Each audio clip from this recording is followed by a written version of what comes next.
Welcome to news watch. News వాచ్లో మనం discuss అయిపోతున్నటువంటి issue నిన్న ప్రతిపక్ష నాయకుడు జగన్ ఢిల్లీ పర్యటనకు సంబంధించి ప్రధాని మోదీతో జగన్ భేటీ కావడం, ఆ తర్వాత ఆయన ఇచ్చినటువంటి ప్రకటనలు, రాష్ట్రపతి ఎన్నికల్లో ఎటువంటి కండిషన్స్ లేకుండా తమ మద్దతు బీజేపీకి ఇస్తామని చెప్పి చేసినటువంటి ప్రకటన, ప్రత్యేక హోదాకి సంబంధించి ప్రత్యేక హోదా ఖచ్చితంగా పునరాలోచించాల్సినటువంటి అంశం అంటూ ప్రధానికి విజ్ఞప్తి చేసినటువంటి అంశాలు. ఈ అంశాలే ప్రధానంగా ఇప్పుడు రాష్ట్రంలో హాట్ టాపిక్గా మారుతున్నాయి. అయితే జగన్ మోదీని కలవడం వెనుక రాజకీయ ఎత్తు కూడా దాగి ఉందన్నది అధికార టీడీపీ చేస్తున్నటువంటి ఆరోపణ.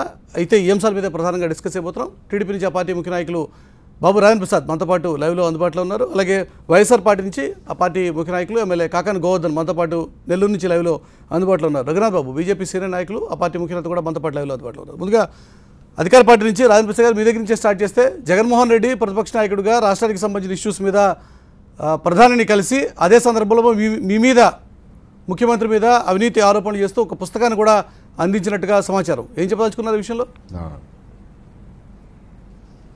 మా మీద అవినీతి ఆరోపణలు చేయటం ఇవన్నీ ఆధారరహితమైనవి, ఈ రాష్ట్ర ప్రజలందరికీ తెలుసండి. ఇక్కడ కీలకమైన విషయం ఏంటంటే,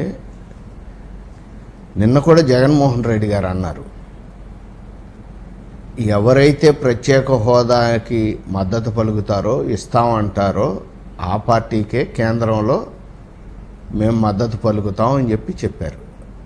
అటువంటప్పుడు నిన్న ప్రత్యేక హోదా ఇవ్వనటువంటి బీజేపీ ప్రధాని ఎన్డీఏ ప్రధాని కలిసి రాష్ట్రపతి ఎన్నికల్లో బేషరత్తుగా మద్దతు మీకు ఇస్తామని చెప్పి ఎలా చెప్పారు అంటే, ఆయన చెప్పేదానికి ఎంత కాంట్రవర్సీ ఉందో చూడండి, కాంట్రడిక్షన్ ఉందో చూడండి. అంటే రాష్ట్రపతి ఎన్నికలు కూడా రాజకీయ చేయదలుచుకున్నారా? రాష్ట్రపతి ఎన్నికలు సైతం దేశంలో ప్రథమ పౌరుని ఎన్నుకున్నటువంటి ఎన్నిక, దానికి కూడా రాజకీయం కట్టబెట్టాలంటారా?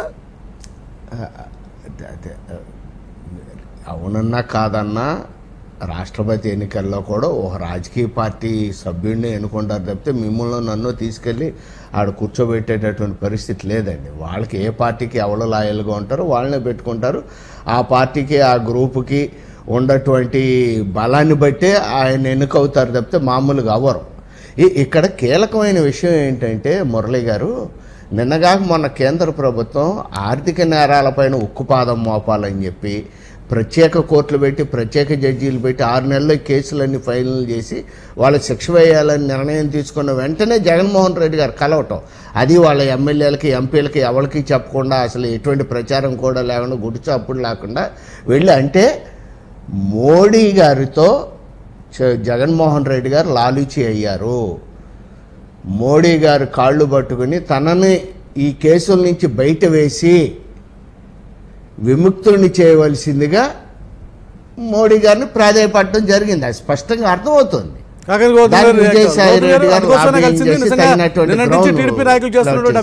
మోదీ కాళ్ళు పట్టుకోవడానికి జగన్మోహన్ రెడ్డి ఢిల్లీ వెళ్ళాడని.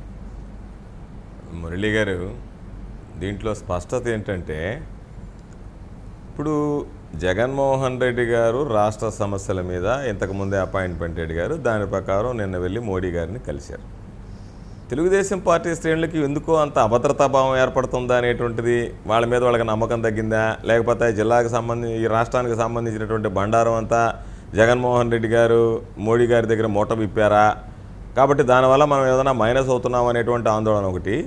రాజేంద్ర ప్రసాద్ గారు చెప్పేటువంటి మాటలు ఎట్టున్నాయంటే, నిన్నగాక మన కోర్టులకు సంబంధించి ఉత్తర్వులు వస్తే ఈరోజు జగన్మోహన్ రెడ్డి గారికి మోడీ గారు అపాయింట్మెంట్ ఇచ్చాడు, కాబట్టి జగన్మోహన్ రెడ్డి గారు వెళ్ళినట్ట, మోడీ గారు పిలిపించినట్ట, దీని మీద ఆయన చెప్పాల్సిన స్పష్టత చేయాల్సినటువంటి అవసరం ఉంది. ఎందుకంటే నిన్నగాక మొన్న వస్తే మోడీ గారు అపాయింట్మెంట్ ఇచ్చారు, జగన్మోహన్ రెడ్డి గారికి అంతకుముందే గతంలోనే మోడీ గారు అపాయింట్మెంట్ అడిగుండారు. దీంట్లో బేసిక్గా నాకు అనిపిస్తున్నది ఏంటంటే, తెలుగుదేశం పార్టీ శ్రేణులు క్రమక్రమంగా రాష్ట్రంలో వాళ్ళ ప్రభావాన్ని కోల్పోతున్నారు కాబట్టి, ఒక అభద్రతాభావానికి లోనవుతున్నారు కాబట్టి, ఇక్కడ అవినీతి అనైతిక కార్యక్రమాలు విచ్చలవిడిగా జరుగుతున్నాయి కాబట్టి, ఇవన్నీ కూడా ప్రధానమంత్రి దేశ ప్రధాని దృష్టికి తీసుకువెళ్తే వాటి వల్ల మనకు రాబోయేటువంటి రోజుల్లో తప్పనిసరిగా, నిన్న రాజేంద్ర ప్రసాద్ గారి స్టేట్మెంట్ చూసాం, మోడీ గారినే తప్పుపట్టేటట్టుగా, అంటే మోడీ గారు వేరే వ్యక్తులను ఎవరినే కలవకూడదు ఈ రాష్ట్రంలో తెలుగుదేశం పార్టీకి సంబంధించిన తప్ప, లేదంటే మాకు మొత్తం పవర్ ఆఫ్ అటర్నీ ఉంది, మమ్మల్ని అడగకుండా ఎలా కలుస్తారు, మిగతా వాళ్ళని ఎలా అపాయింట్మెంట్ ఇస్తారన్నట్టుగా ఒక దేశ ప్రధానిని నిలదీసే విధంగా ఆయన మాట్లాడాడు. ఇది దురదృష్టకరమైనటువంటి వ్యాఖ్యలు. ప్రజాస్వామ్యంలో ప్రతి ఒక్కరూ ఈరోజు భారతదేశ ప్రధానిగా ఉన్నటువంటి వ్యక్తిని కలిసి రాష్ట్రంలో ఉండేటువంటి అనేక సమస్యల గురించి మాట్లాడతాం, రాష్ట్రంలో ఉండేటువంటి అనేక సమస్యల గురించి చర్చిస్తాం. మీరు ఎలా చెప్తారండి శాసనసభ్యులకు తెలియదు, పార్లమెంట్ సభ్యులకు తెలియదని?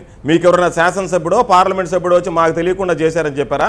గతంలోనే అనేక సందర్భాలలో జగన్మోహన్ రెడ్డి గారు చెప్పారు దేశ ప్రధాని దృష్టికి తీసుకువెళ్ళాలని. మేమందరం కూడా వెళ్ళాము. కానీ ఆయన ఆ రోజు విదేశయాత్రకు వెళ్ళేటువంటి పరిస్థితిలో ఉన్నాడు కాబట్టి ఆ రోజు మేము ఆయన్ని కలవలేకపోయాం. అంతే తప్ప హడావిడిగా ఆగమేఘాల మీద ప్రధానమంత్రి గారు నరేంద్ర మోడీ గారు అపాయింట్ తీసుకుని వెళ్ళారని చెప్పనేటువంటిది ఇది వాస్తవం. ఎందుకు ఎవరు అభద్రతా భావంలో ఉన్నారు? మంత్రుల స్టేట్మెంట్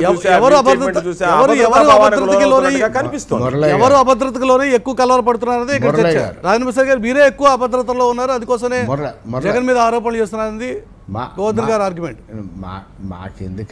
మాకెందుకండి మా నాయకుడు చంద్రబాబు నాయుడు గారు సమర్థవంతంగా తన తెలివితేటలతో కష్టాల్లో ఉన్నటువంటి రాష్ట్రాన్ని ముందుకు తీసుకువెళ్ళి అభివృద్ధి సంక్షేమ కార్యక్రమాలను అమలు చేస్తున్నాం. ఇప్పుడు కేసులు ఉంది, బెయిల్ మీద ఉంది, వాళ్ళ నాయకుడు వాళ్ళ పార్టీ వాళ్ళకి ఇబ్బందులు కష్టాలు నష్టాలు ఉంటాయి తప్పితే బెయిల్ కోసం లేకపోతే కేసుల రద్దు కోసం వెళ్ళి మోడీ గారు కాళ్ళు పట్టుకునే అవసరం వాళ్ళకు ఉంటుంది తప్పితే ఇంకోళ్ళు లేదు కదా. ఇక్కడ నేను చెప్పేది ఏంటంటే నేను చెప్పిన దాంట్లో గోవర్ధన్ రెడ్డి గారు తప్పుపడుతూ మాట్లాడారు.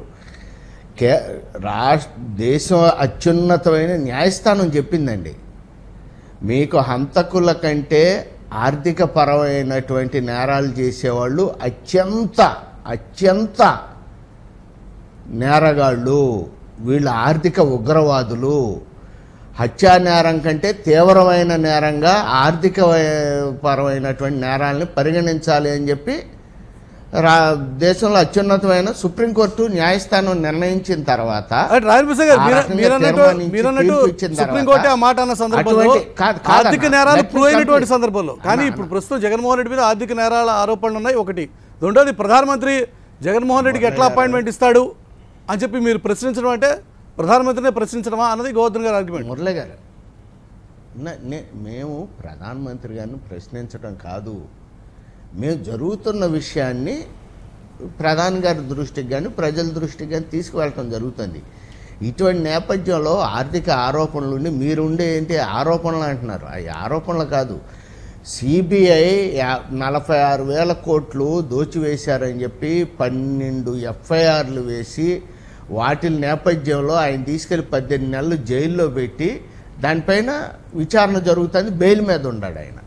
అంతేకాకుండా ఈడీ ఎన్ఫోర్స్మెంట్ డైరెక్టరేట్ కూడా సుమారు 1,600 కోట్ల రూపాయలు ఆయన ఆస్తుల్ని జప్తు చేయటం జరిగింది. ఇవన్నీ కూడా విచారణ సంస్థలు కానీ న్యాయస్థానాలు కానీ ఆయన తప్పు చేశాడు, ఆర్థిక నేరాలు చేశాడని దీనికి సంబంధించి మురళి గారు రాజేంద్ర ప్రసాద్ గారు చెప్పేదానికి నేనే సమాధానం చెప్తా.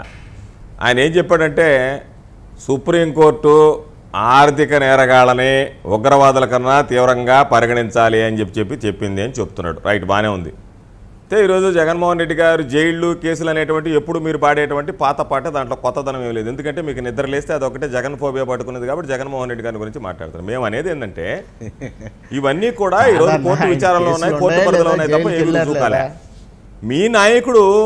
మీ నాయకుడు నేరుగా ఓటు కోట్ల కేసులో నేరుగా దోషిగా మీకు సంబంధించినటువంటి శాసనసభ్యుడు మాట్లాడేటువంటి వీడియో క్లిప్పింగ్ను చూసిన తర్వాత నేరుగా వెళ్ళి ప్రధానమంత్రి కాళ్ళ మీద పడి, అయ్యా ఈ రాష్ట్రానికి సంబంధించినటువంటి ప్రత్యేక హోదా తాకట్టు పెడతాం, మీరు ఏమి చెప్తే అది వింటాం, తోక ముడుచుకొని ఆంధ్ర రాష్ట్రానికి 10 సంవత్సరాలు ఉన్నటువంటి హైదరాబాద్ రాజధాని వదిలి వెళ్ళిపోతాం అని రాజీ కుదుర్చుకొని చేతగాక మీరు డైరెక్ట్గా రెడ్ హ్యాండెడ్గా దొరికి నేరస్తుడిగా ప్రజల ముందు ముద్రపడినటువంటి వ్యక్తి చంద్రబాబు నాయుడు గారు. ఆ రోజు రాజకీయ కారణాలతో కేసులు పెట్టిన తర్వాత ఆ కేసులన్నీ ఏవి కూడా కొలిక్కి రాకుండా విచారణ దశలో ఉన్నాయి జగన్మోహన్ రెడ్డి గారి మీద. కాబట్టి మీరు దోషి అనేటువంటి దాని మీద స్పష్టత ఉంది. జగన్మోహన్ రెడ్డి గారు దోషి అనేటువంటి దాని మీద ఊహాగానాలు ఉన్నాయి. మీరు ఊహాగానాలు చూపెడుతున్నారు.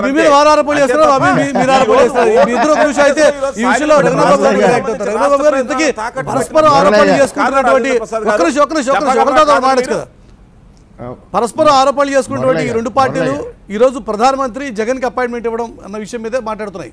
ఎందుకు జగన్ని కలిసినట్టు అంటే ఏం చెప్తారు జగన్నాథ్ బాబు గారు? ఇప్పుడు ఈ రాష్ట్రాల్లో ఈ ప్రత్యర్థి రాజకీయ పార్టీలు ఉన్నటువంటి ఇవన్నీ ఇటువంటి కేంద్రంలో ఉండవు. పార్లమెంట్ హౌస్లో ఎవరు వ్యూ వాళ్ళు చెప్పుకున్నా బయటకు వచ్చినాక ఒకళ్ళకొకళ్ళు కాఫీ ఇచ్చుకుంటారు, టీ తాగుతారు, లేకపోతే ఒకళ్ళ ఆఫీస్కి ఒకళ్ళు వెళ్తారు. ఏంటంటే అక్కడ ఒక సుహృద్భావ వాతావరణం ఉంటుంది. కాబట్టి ఎవరు ఏమి చెప్పదలుచుకున్నా కలిసి అపాయింట్మెంట్లు ఇవ్వటం ఇవన్నీ చాలా సహజం. మేము ముఖం చూసుకోకూడదు, నేను మాట్లాడకూడదు అనేటటువంటి వాతావరణం కేంద్రంలో ఉండదు. సోనియా గాంధీతో అయినా ప్రధానమంత్రి కానీ మీ మిత్రుడు రాజేంద్ర ప్రసాద్ గారు చెప్తున్నారు, మీ మిత్రుడు రాజేంద్ర ప్రసాద్ గారు చెప్తున్నారు, సాక్షాత్తు సుప్రీంకోర్టు చెప్పింది ఆర్థిక నేరగాడు అంటే ఉగ్రవాది కంటే కూడా ప్రమాదకరమైన వ్యక్తి, అటువంటి వ్యక్తికి ప్రధానమంత్రి ఎట్లా అపాయింట్మెంట్ ఇస్తారన్నది మీ మిత్రుడు రాజేంద్ర ప్రసాద్ గారి ప్రశ్న. నేను చెప్పొచ్చేది ఏంటంటే, ఒక అపాయింట్మెంట్ ఇచ్చినంత మాత్రాన, కలిసినంత మాత్రాన, మాట్లాడినంత మాత్రాన విచారణని లేకపోతే ఈడీనో లేకపోతే ఇంకో దాన్ని ప్రభావితం చేసి ఆయనకు అనుకూలంగా చేస్తారు. అవన్నీ అసాధ్యం, అసంభవం. దానికి వైసీపీ వాళ్ళు సంబరపడినా తప్పే, లేకపోతే తెలుగుదేశం వాళ్ళు దానికి చాలా బాధపడినా తప్పే. ఎందుకంటే అవి జరిగే మాటలు కాదు, అందులో మోడీ గారి ప్రభుత్వంలో అసలు జరగదు. కాబట్టి ఈ చిన్న బ్యాంకుల విషయాలు కూడా ఈ మోడీ గారి ప్రభుత్వంలో బీజేపీలోనో లేకపోతే ఎన్డీఏలోనో చేరాం కాబట్టి వాళ్ళ ఏమైనా సాల్వ్ చేయమన్నా చేయదు. చాలా స్ట్రిక్ట్గా, గతంలో కన్నా చాలా స్ట్రిక్ట్గా, ముఖ్యంగా కరప్షన్ విషయంలో ఎంతో స్ట్రిక్ట్గా కానీ రఘురామ గారు, ఇది జగన్మోహన్ రెడ్డికి సంబంధించిన వ్యవహారం ఒక్కటే కాదు. అదే సందర్భంలో అనేక అంశాలు ఇక్కడ చర్చకు వచ్చాయి. ఒకటి రాష్ట్రానికి సంబంధించినటువంటి సమస్యలు, రాష్ట్రంలో పెండింగ్లో ఉన్నటువంటి కేసుల విషయాన్ని సిబిఐకి అప్పగించాలి అనేటువంటి ఒక అంశం. దాంతోపాటుగా అధికార పార్టీ మీద, ముఖ్యంగా ముఖ్యమంత్రి మీద కొన్ని ఆరోపణలు చేస్తూ ఒక పుస్తకాన్ని కూడా జగన్మోహన్ రెడ్డి ప్రతిపక్ష నాయకుడిగా ప్రధానికి అందజేశారు. దాని గురించి అన్న విచారిస్తారా? ఆయన కలిసిన మురళి గారు ఆయన కలిసినప్పుడు ఆయన ఎన్నో ఇస్తారు, దాన్ని ప్రధానమంత్రి గారు పరిశీలనకు పంపుతారు. దానిలో ఏమైనా టేకప్ చేయాల్సినవి ఉంటే టేకప్ చేస్తారు, లేకపోతే ఇవన్నీ నిరాధారమని టేకప్ చేస్తారా లేక మిత్రపక్షం కాబట్టి వదిలేస్తారు? ఇప్పుడు ఇప్పుడు టేకప్ చేస్తారా లేక మిత్రపక్షం కాబట్టి వదిలేస్తారు? అక్కడ కూడా క్లారిటీ ఇవ్వాలి. ఒకసారి అపాయింట్మెంట్ ఇచ్చినాక ఏ పేపర్ ఇస్తే ఆ పేపర్ తీసుకుంటారు, దాని పరిశీలనకే ఇస్తారు. అక్కడ ఏమి ఉండకపోతే తీసేస్తారు. అంతేగాని కాగితమే తీసుకోకూడదు, లేకపోతే అసలు అపాయింట్మెంట్ ఇవ్వకూడదు అంటే అది సాధ్యం కానటువంటి మాట. రాష్ట్రాల్లో ఉన్నట్టు మాట్లాడుకోకూడదు, చూసుకోకూడదు అనేది మీరే సమాధానం చెప్పారు. అసలు చూడకూడదు, మాట్లాడకూడదు, ప్రతిపక్ష నాయకుడు కలవకూడదు అనేటువంటి ధోరణి ఉండదు కదా అంటున్నారు మీ మిత్రపక్షం. వైనాట్, అందుట్లో తప్పు లేదండి. ఇప్పుడు రఘురామ్ గారికో మురళీ గారికో మీకు ఎవరికన్నా ఇంటర్వ్యూ ఇచ్చుంటే మోడీ గారు అది పెద్ద సబ్జెక్ట్ అయ్యేది కాదు, దానిపైన కాంట్రవర్సీ వచ్చేది కాదు. ఇక్కడ సుప్రీంకోర్టు ప్రకటించిన తర్వాత హంతకుల కంటే ఆర్థిక నేరస్తులు చాలా ప్రమాదకరమైన వాళ్ళు అని చెప్పిన తర్వాత అటువంటి ఆర్థిక నేరాల్లో ఉన్నటువంటి వ్యక్తికి, ఒక ఆర్థిక ఉగ్రవాదికి ప్రధానమంత్రి లాంటి ఒక అత్యున్నతమైన హోదా కలిగిన వ్యక్తి ఎలా ఇంటర్వ్యూ ఇస్తారు? అవునా కదా? ఇప్పుడు మనం ఒక అంతకుడితోనూ ఇంకోళ్ళతోనూ మనం కలిసి మాట్లాడితే మురళి గారు వెంటనే పోలీసులు వచ్చి మనల్ని ఇంట్రాగేట్ చేస్తారు. అవునా కదా? ఏంటి నీకు సంబంధాలు ఏంటి? సో ప్రధానమంత్రి అపాయింట్మెంట్ ఇవ్వడమే తప్పంటారు. అదే కదా మీరు చేస్తున్న ఆర్గ్యుమెంట్. ప్రధానమంత్రి అసలు అపాయింట్మెంట్ ఇవ్వడమే తప్పు. మురళి గారు, నేను తప్పని అంటలా, తప్పని పౌరుడిగా ప్రశ్నిస్తున్నా. ఎస్, తర్వాత రెడ్డి గారు చెప్పారు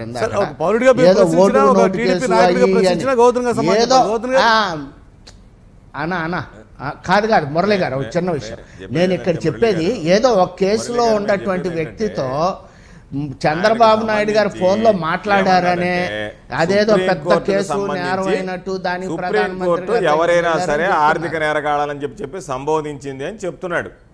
మేము అడిగేది రాజేంద్ర ప్రసాద్ గారు ఏమి జడ్జి కాదు కదా, రాజేంద్ర ప్రసాద్ గారు ఏమి తీర్పు చెప్పేటువంటి అవకాశం లేదు కదా.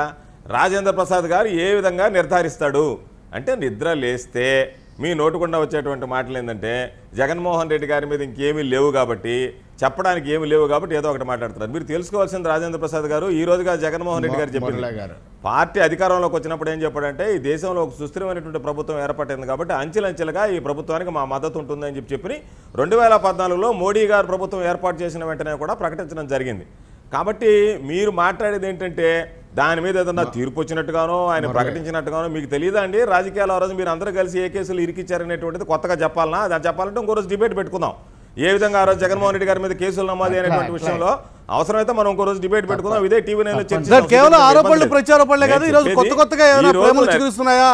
ఒక నిమిషం గోవర్ధన్ గారు, వైసీపీ టీడీపీల మధ్య ఆరోపణలు ప్రచారోపణలు కొత్తవి కాదు. అయితే జగన్ ప్రధానమంత్రిని కలిసిన తర్వాత కొత్త ప్రేమలు చిగురుస్తున్నాయా, పాత ప్రేమలు తగ్గుతున్నాయా అన్నది ఇప్పుడు ఒక చర్చ కూడా జరుగుతున్నటువంటి సందర్భం. రఘునాథ్ బాబు గారు ఏంటి సంగతి? మురళి గారు, ఇప్పుడు రాజకీయంగా చూస్తే ఆయన బేషరతుగా రాష్ట్రపతి అభ్యర్థికి మద్దతు ఇస్తూ ఉన్నాడు, సంతోషం. ఇప్పుడు అక్కడ సుస్థిరమైనటువంటి ప్రభుత్వం ఉంటే పరిపాలన సజావుగా జరుగుతుంది కాబట్టి రాష్ట్రపతి ఎన్నిక కూడా తేలిగ్గా అయిపోతే మంచిది, దానికి ఎవరైనా ఆహ్వానిస్తారు, మాకు అది సంతోషకరమైనటువంటి విషయం. రెండవది ఏంటంటే మాకు రాజకీయంగా ప్రత్యర్థి అయినటువంటి కాంగ్రెస్తో ఆయన జతగా కట్టడం లేదు అనేది కూడా చాలా స్పష్టమవుతుంది. ఎందుకంటే ప్రశాంత్ కిషోర్ అన్ని రాష్ట్రాల్లో కాంగ్రెస్ని ఎవరో ఒకరితో కలుపుతున్నాడు, బీహార్లో కానీ యూపీలో కానీ చూసాం. ఇక్కడ కూడా జగన్ కాంగ్రెస్తో కలుపుతాడా అని ఒక అవకాశం ఉంది, కానీ అది కూడా లేకుండా ఆయన కలిపేటటువంటి పరిస్థితి లేదు అనేది కూడా తేలిపోయింది. కాబట్టి రాజకీయంగా ఇది మాకు ఉపయోగం. ఇకపోతే పొత్తులు అవన్నీ ఎన్నికలప్పటికీ రాష్ట్రపతి ఎన్నికల్లో కాస్త సహకరిస్తున్నాడు, అంశాల వారీగా మద్దతు ఇస్తానని చెప్తున్నాడు, కాంగ్రెస్ పార్టీతో కలవనని చెప్తున్నాడు. ఇవన్నీ కూడా మనకు అనుకూలించే అంశాలు కదా అని కొంచెం చూపాటు మళ్ళుతోందా అన్నది. ఇప్పుడు ఏముండదు, ఇప్పటికిప్పుడు రాజకీయంగా ఎటువంటి మార్పు లేదు. మేము టీడీపీ కేంద్రంలో రాష్ట్రంలో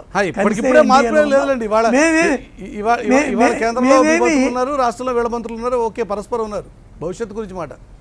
ఇప్పుడు ఇంకోటి మురళి గారు, మేము ఎప్పుడు మిత్రపక్షాలని దూరం చేసుకున్నటువంటి దాఖలా లేదు, మేము ఎవరిని పొమ్మనలేదు, అదేవిధంగా మేము పొమ్మను, శివసేన పొమ్మలేదు, రమ్మలేదు, వాళ్ళు పోయారు వాళ్ళు వచ్చారు, అంతే కదా. కాబట్టి ఇది సవ్యంగా జరుగుతుంది. కాకపోతే సీట్లు ఎక్కువ తక్కువ అనేది బలాబలాలు ఇద్దరు కూర్చుని నిర్ణయించుకుంటాం. మాకు బలం పెరిగిందని మేము అనొచ్చు, కాదు తమిళనాడు తరహాలో రాయలసీమ సమానం చెప్పాలి. రాయలసీమ తమిళనాడు తరహాలో ఏఐడిఎంకే మాదిరిగా బీజేపీతో టైప్ పెట్టుకుంటామనో, బీజేపీతో కలుస్తామనో వైఎస్ఆర్ పార్టీ అంటే మీకెందుకు అంత ఆలోచన, అంత భయం? మాకేం భయం లేదండి, ఆ విషయంలో ఎటువంటి మీరు అనుమానం పెట్టుకోని అవసరం లేదు మురళి గారు. అయినా ఒక ఆర్థికపరమైనటువంటి తీవ్రమైన అవినీతి ఆరోపణలో మునిగిపోయినటువంటి వ్యక్తిని, పార్టీని బీజేపీ లాంటి ఒక స్వచ్ఛ భారత్కి ముందు వెళుతున్నటువంటి ప్రధానమంత్రి మోడీ గారు వాళ్ళతో కలుస్తారనో లేకపోతే సంబంధాలు పెట్టుకుంటారో అని చెప్పి నేను కాదు కదా, ఈ దేశంలో ఎవరు అనుకోరు. సార్ మీరు జగన్మోహన్ రెడ్డి మీద ఆరోపణలు చేస్తారు, కానీ చెప్పేదానికి చేసేదానికి క్రమంలో మీ మీద కూడా పెద్ద పుస్తకం ఇచ్చొచ్చారట, వైఎస్ఆర్ పబ్లికేషన్స్ తరఫున పెద్ద పుస్తకం ఆరోపణల పుస్తకం. మురళి గారు మేము అవినీతి చేస్తే మా దగ్గర సంపద కనపడాలి, లేకపోతే జగన్మోహన్ రెడ్డి అవినీతి చేస్తే ఆయన సంపద కనపడుతుంది, ఆయన మీద కేసులు ఉన్నాయి, జైలుకి వెళ్ళి వచ్చారు, 11 ఎఫ్ఐఆర్లు పెట్టారు, ఈడీ అటాచ్మెంట్లు చేసింది, ఈ సిబిఐ నిర్ధారించింది 46,000 కోట్లు. మా మీద గత 20 సంవత్సరాల నుంచి వైఎస్ రాజశేఖర రెడ్డి గారు, వారి అమ్మ, వారి అనుంగు శిష్యులు వాళ్ళందరూ 33 కేసులు వేశారు, 26 ఎంక్వైరీ కమిషన్లు వేశారు, 22 ఎంక్వైరీ మినిస్టర్ల కమిటీలు వేశారు. అయినా కించిత్తు కూడా చంద్రబాబు నాయుడు గారి మీద, ఆయన ప్రభుత్వం మీద నిరూపించలేకపోయారు. ఇవాళ ఓ పుస్తకం ఇచ్చుకుంటారా, లేకపోతే ఇంకో 10 పుస్తకాలు ఇచ్చుకోమనండి, ఏమి ఇచ్చినా చంద్రబాబు నాయుడు గారు నీతి నిజాయితీలకు నిలబడి పరిపాలన చేసేటువంటి, ఎక్కడ నిబంధనలు అతిక్రమించి కానీ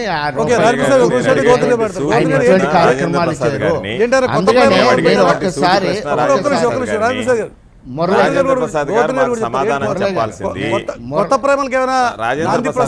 సమాధానం చెప్పాల్సింది, ఏ ఏజెన్సీ ఎవరు చంద్రబాబు నాయుడు గారికి క్లీన్ చిట్ ఇచ్చారు, మీ అంతటా మీరు ఎందుకు క్లీన్ చిట్ తీసుకుంటున్నారు? మీకు ఏ ఏజెన్సీ కూడా చంద్రబాబు నాయుడు గారు ఎక్కడా అవినీతికి పాల్పడలేదని చెప్పి సిబిఐ కానీ మరొక న్యాయస్థానం కానీ ఎక్కడా మీకు క్లీన్ చిట్ ఇచ్చినటువంటి దాఖలాలు లేవు. మీరు నీతిమంతుడైతే, నిజాయితీపరుడైతే కోర్టులో మీరు ఎందుకు న్యాయస్థానం ముందు విచారణను ఎదుర్కోలేక, విచారణ నుంచి తప్పించుకోవడానికి రకరకాలైనటువంటి కారణాలు అన్వేషించి ఎందువల్ల మీరు విచారణ జరిపించుకోకుండా చేసుకున్నారనేటువంటిది మీ అంతరాత్మకు తెలుసు, రాష్ట్ర ప్రజానీకానికి తెలుసు. మీరు తప్పించుకోవడానికి కారణం ఏంటి? అవినీతి బండారం బయటపడుతుంది కాబట్టి మురళయ్య. సాంకేతిక పరమైనటువంటి కారణాలు మరొకటో చూపించి న్యాయస్థానంలో నుంచి న్యాయస్థాన పరిధిలో న్యాయ విచారణ ఎదుర్కోకుండా తప్పించుకున్నటువంటి వ్యక్తులు రాజేంద్ర సరే, ఈ ప్రసాద్ ఆరోపణలు గారు. కొత్త కాదు. ఆ రోజు ఓకే, కేంద్రంలో ఓకే. ఉన్నటువంటి వాళ్ళందరూ కలిసి తప్పుడు కేసులు బనాయించి జగన్మోహన్ రెడ్డి గారి మీద కేసులు మురళయ్య పెట్టినంత మాత్రాన గోవర్ధన్ అవి న్యాయస్థాన గారు, పరిధిలో ఉన్నాయి తప్ప ఎక్కడ మురళయ్య. కూడా వాటికి గోవర్ధన్ సంబంధించి గారు, final మీకు టీడీపీకి conclusion మధ్య ఈ రాలేదు. ఆరోపణలు కొత్త ఏం కాదు. మీరు ఎందుకు ఆరోపణలు తొందరపడతారు? ప్రచారం రాకముందే మీరు ఎట్లా దోషిగా ఈ కొత్త నిర్ధారిస్తారు? ప్రేమల సంగతి ఏంటి? మీరు ఎట్లా దోషిగా నిర్ధారిస్తారు? మీరు ఎప్పుడైనా ఒక్క కేసు మీదైనా విచారణ జరిపించుకున్నటువంటి సంఘటనలు మురళయ్య. ఉన్నాయా చెప్పండి, స్పష్టం చేయండి. చెప్పండి ఆయన మిశ్రా గారు. మురళయ్య గారు మీరు కానీ నేను కానీ నీతివంతుడైనా అంటే మనం వెళ్ళి సిబిఐ ఎంక్వైరీ పెట్టించుకోవాలా, FBI ఎంక్వైరీ పెట్టించుకోవాలా, కేసులు పెట్టించి కోర్టుల చుట్టూ తిరిగి అప్పుడు క్లీన్ చిట్ తీసుకొచ్చి నేను నీతిమంతుడిని నిరూపించుకోవాలా? ఏమండి మీ మీద మా మీద కేసులు లేవంటే, లేకపోతే FIRలు పెట్టలేదంటే, జైల్లో పెట్టలేదంటే, ఈడీ మన ఆస్తులు అటాచ్మెంట్ చేయలేదంటే మనం నీతిమంతుల కింద లెక్కే. మీరు అవినీతి పరులు కాబట్టి జగన్మోహన్ రెడ్డి మీద అన్ని కేసులు వచ్చినాయి, అన్నాడు జైల్లో అదే ఉన్నాడు, నేను ఆయన చెప్పేది. ఆస్తులన్నీ జప్తు చేస్తున్నారు. నేను చెప్పేది కూడా అదే అరే, కదా. గోవర్ధన్ ఒకసారి రెడ్డి గారు తీసుకెళ్తే కదా ఇప్పుడు- చంద్రబాబు నాయుడు బండారం మొత్తం బయటపడంత విషయం బయటకు వచ్చిండేది కదా. అరే మీరు 33 కేసులు వేశారు సార్, కదా, కేసులు కూడా కొత్త కాదు. ఏమైంది? ఒక్క నిమిషం. ఏ కోర్టు దీన్ని నారాయణ ప్రసాద్ నిర్ధారించలేదు గారు, మాట్లాడదాం. గోవర్ధన్ గారు, కేసులు 33 కూడా కేసులు కొత్త కాదు. వేశారు. గోవర్ధన్ గారు వాళ్ళ పైన అడుగుతున్నా, ఉందండి. ఈ రోజు కొత్త ప్రేమల సంగతి ఏంటి?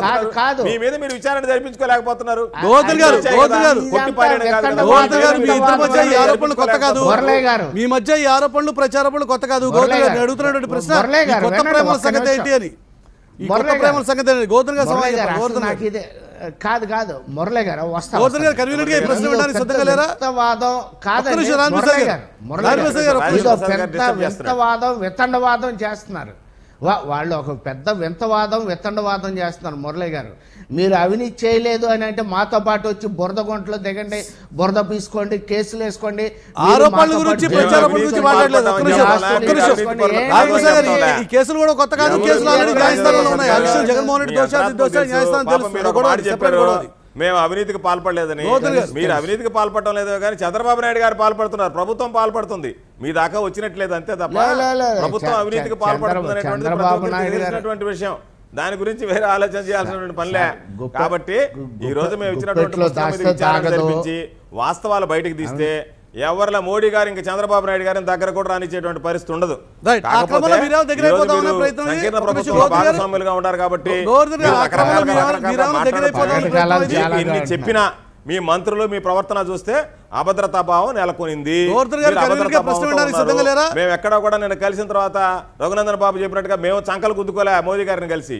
మీరెందుకు ఆందోళన చెందుతున్నారు? అదే అర్థం కానటువంటి సమస్య మాకు కూడా. గోవర్ధన్ గారు కన్వీనర్ గా ప్రశ్న వినడానికి సిద్ధంగా లేరా మీరు? మాకేం ఆందోళన లేదు. కొత్త ప్రేమల సంగతి ఏంటో నేను అడిగితే ఏంటండి? ప్రశ్నకి సమాధానం చెప్తారా చెప్పరా గోవర్ధన్ గారు? ఈ కొత్త చెప్పండి ప్రేమల మురళి సంగతి గారు. ఏంటది? బీజేపీని అవుట్ రైట్ గా వ్యతిరేకించినటువంటి ఎన్నికల కొత్త సందర్భంలో ప్రేమల బీజేపీ మేము లాంటి వెళ్ళి- మద్దతుతో పార్టీతో పొత్తు మేము పెట్టుకోమని వెళ్ళి చెప్పినటువంటి తెలుగుదేశం పార్టీ మీరు వాళ్ళు ఇప్పుడు కొత్తగా అంశాల వారి అభద్రతా మద్దతును భావంతో మొదలుపెట్టారు. ఏంటి ఉండాల్సిన సంగతి? విధంగా మేమేమో కొత్త ప్రేమల కోసం వెళ్ళలే. ఒక దేశ ప్రధానిని రాష్ట్ర ప్రతిపక్ష నాయకుడు కలవడం అనేటువంటిది దానికి ఏమి పెద్ద ప్రత్యేకతను సంతరించుకోవాలా కలిసి మాట్లాడినటువంటి సంఘటనలు ఉన్నాయి. కాబట్టి కొత్త ప్రేమలు చిగురిస్తున్నాయి మరొకటి కాదు. కానీ ఈ రాష్ట్రంలో జరిగేటువంటి అన్ని విషయాల మీద కూడా మొన్న జరిగినటువంటి ప్రతి విషయం మీద కూడా దేశ ప్రధాని దృష్టికి తీసుకువెళ్ళాలనేటువంటి ఆలోచనతో వెళ్ళాను తప్ప మాకు కొత్త ప్రేమలు చిగురించాయనో లేదా తెలుగుదేశం పార్టీ వాళ్ళకి అభద్రతా భావం ఏర్పడుతుంది కాబట్టి ఆందోళన చెంది మేము ఎవరు మాట్లాడలేదే. కొత్త ప్రేమలు మాకు చిగురించాయి. వైఎస్ఆర్ కాంగ్రెస్ పార్టీకి హ్యాపీగా ఉందని ఎక్కడ మాట్లాడలేదు. తెలుగుదేశం ఆందోళన చెందే కాబట్టి పాప వాళ్ళు వెంట వెంటనే మాట్లాడడం జరిగింది. రాజేంద్ర ప్రసాద్ గారు, ఓ ప్రతిపక్ష నాయకుడు, కేబినెట్ హోదా కలిగినటువంటి ప్రతిపక్ష నాయకుడు కలిస్తే వచ్చిన ఇబ్బంది ఏంటి? కలిస్తే ఎటువంటి ఇబ్బంది లేదండి. దాని గురించి కూడా మేము అభ్యంతరం పెట్టట్లా. మామూలు ప్రతిపక్ష నాయకుడు వేరే పార్టీ వాళ్ళు వెళ్తే జగన్మోహన్ రెడ్డి గారు వెళ్ళడంలోనే అభ్యంతరం ఉంది. ఒక ఆర్థిక ఉగ్రవాది మీ అభ్యంతరాలు మీకున్నాయి, వారు చేసేటువంటి ఆర్గ్యుమెంట్లు వాళ్ళకు ఉన్నాయి. ఇదంతా కూడా జరగబోయేటువంటి రాజకీయానికి ఇది నాంది ప్రస్తావన లేక కేవలం ఇది అదే ఒక ప్రతిపక్ష నాయకుడు హోదాలో మాత్రమే కలిసాడా? జరగబోయేటువంటి రాజకీయ పరిణామాలు ప్రస్తావన పరిణామాలు టర్న్ అయిపోతున్నాయి. చూద్దాం, ఇంకా ప్రారంభం మాత్రమే కదా రాజప్రసాద్ గారు. టర్న్ అవుతాయో చర్చలు పాల్గొన్నటువంటి ముగ్గురు నాయకులకి ధన్యవాదాలు. ఇది వాళ్ళు న్యూస్ వచ్చినప్పుడు మళ్ళీ కలుసుకుందాం. చూస్తూనే ఉండండి టీవీ9.